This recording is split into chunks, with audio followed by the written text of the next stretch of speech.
Assalamualaikum warahmatullahi wabarakatuh. Perkenalkan kami dari kelompok 6 yang terdiri dari saya sendiri, Ani Rahmawati, dan ketiga teman saya yaitu Anissa Maharani, Ade Putri, dan Rani Wulandari. Kami di sini ingin mempresentasikan tentang model pembelajaran ekspositori. Yang pertama itu, apa sih yang dikatakan atau definisi dari ekspositori tersebut? Nah, menurut Sanjaya, strategi pembelajaran ekspositori adalah strategi pembelajaran yang menekankan kepada proses penyampaian materi secara verbal dari seorang guru kepada sekelompok siswa dengan maksud agar siswa dapat menguasai materi pelajaran sesuai dengan tujuan yang telah ditentukan. Nah, di sini ekspositori itu berorientasi pada guru.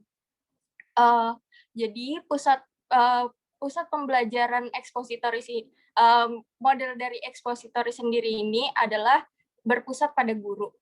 Lalu selanjutnya, kapan dan di mana sih model pembelajaran ekspositori sendiri ini dapat diterapkan? Model pembelajaran ekspositori ini dapat diterapkan di semua jenjang pendidikan formal, dari SD, SMP, SMA, SMK, maupun perguruan tinggi sekalipun. Dan pada semua mata pelajaran, khususnya yang berbasis rumus seperti matematika, fisika, kimia, karena model ekspositori ini berfokus pada tujuan utamanya itu, strategi ini adalah kemampuan yang berpusat pada kemampuan akademik siswa. Selanjutnya akan dijelaskan oleh teman saya.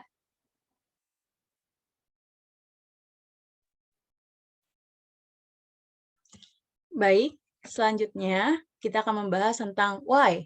Mengapa memakai model pembelajaran ekspositori? Model pembelajaran ini efektif digunakan pada kelas dengan peserta didik yang banyak pada kelas yang besar. Selain itu, metode ekspositori ini menjadi efektif jika materi yang diberikan banyak dengan waktu yang terbatas. Nah, bagaimana sih tahapan dari model pembelajaran ekspositori? Di sini ada 5 tahap. Yang pertama, tahap persiapan. Pada tahap persiapan ini, guru melakukan persiapan sebelum melakukan pembelajaran agar dapat mengajak siswa untuk aktif dalam proses pembelajaran. Pada tahap penyajian yang kedua, guru harus mampu menyampaikan materi yang bisa dipahami oleh peserta didik dengan memperhatikan beberapa hal agar tercipta suasana yang hidup di dalam kelas. Yang ketiga, ada tahap korelasi. Pada tahap korelasi, guru memberikan makna dari pelajaran yang diberikan kepada peserta didik.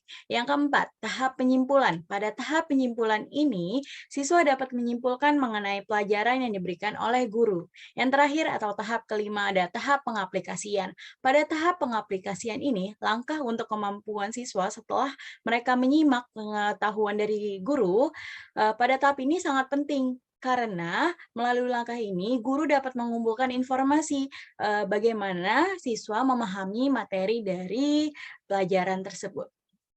Saya Rani akan melanjutkan presentasinya, ini mengenai karakteristik pembelajaran ekspositori.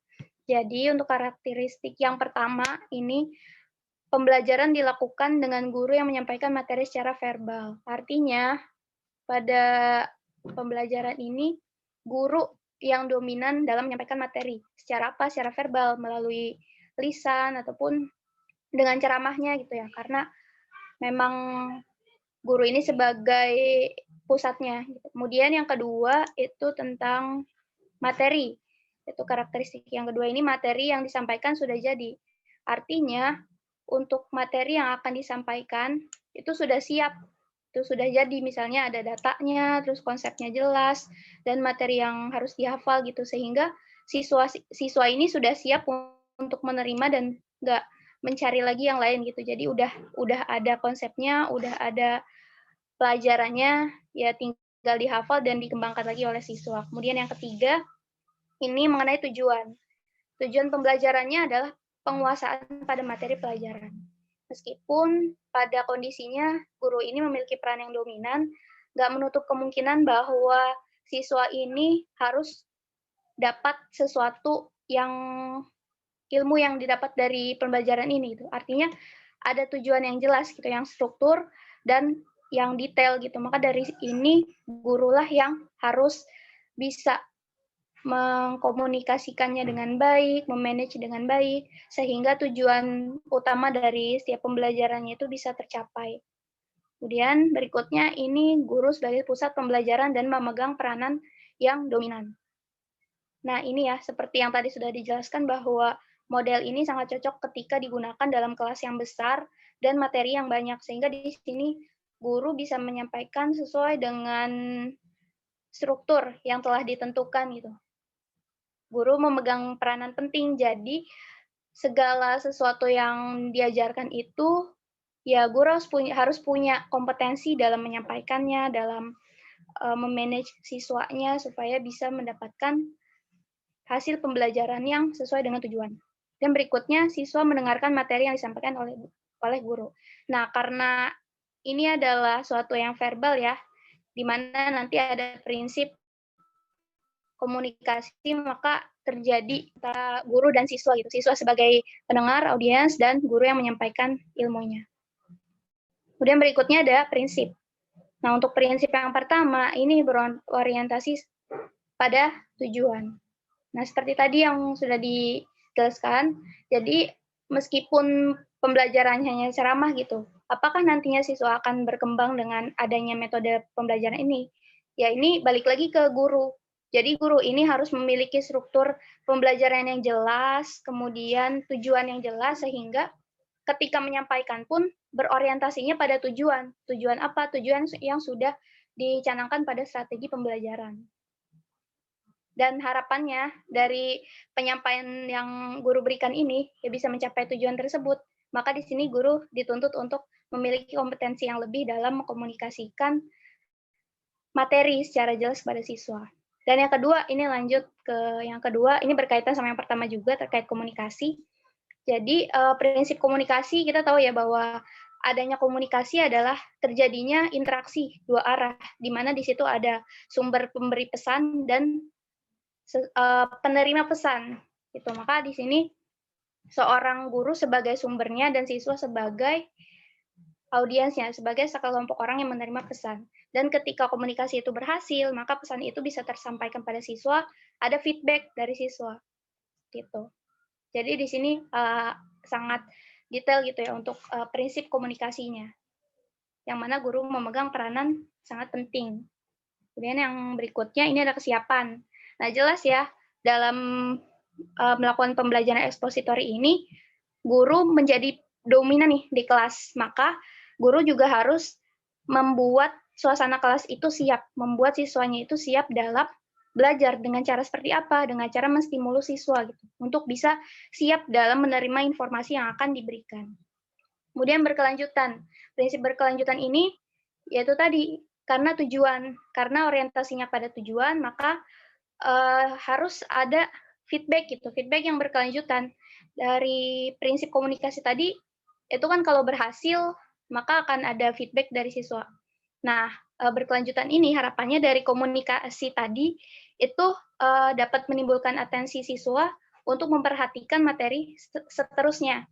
Jadi bayangkan ketika guru menjelaskan, kalau misalnya di awal nggak menarik atau kurang kompeten, atau nggak ada kesiapan nih dari segi gurunya, maka apakah siswa akan bersemangat untuk mengikuti pelajaran berikutnya? Belum tentu. Maka dari sini perlu adanya guru ya, guru sebagai orang yang bisa mendorong siswa untuk mau berkembang lagi, belajar lagi, karena materi yang diberikan. Jadi siswa juga nggak bosan.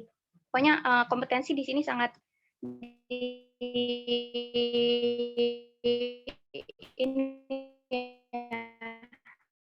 diutamakan, kompetensi guru terutama.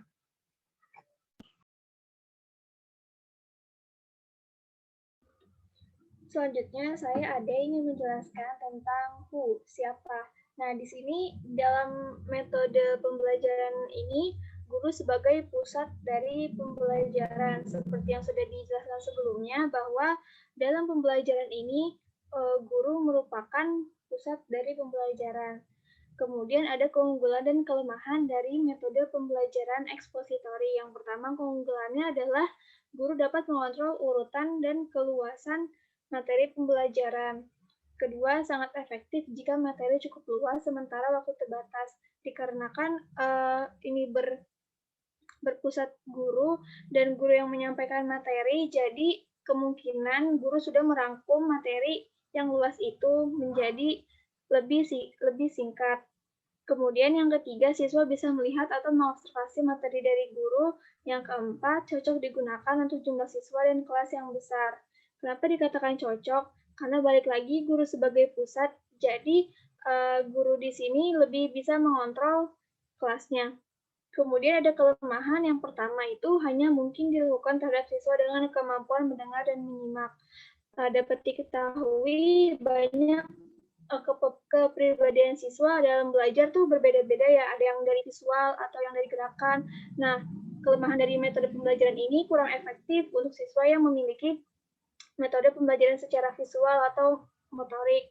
Yang kedua, tidak dapat melayani perbedaan kemampuan, pengetahuan, minat bakat, gaya belajar individu, sama seperti yang poin 1. Kemudian yang ketiga, sulit mengembangkan kemampuan sosialisasi interpersonal dan berpikir kritis siswa.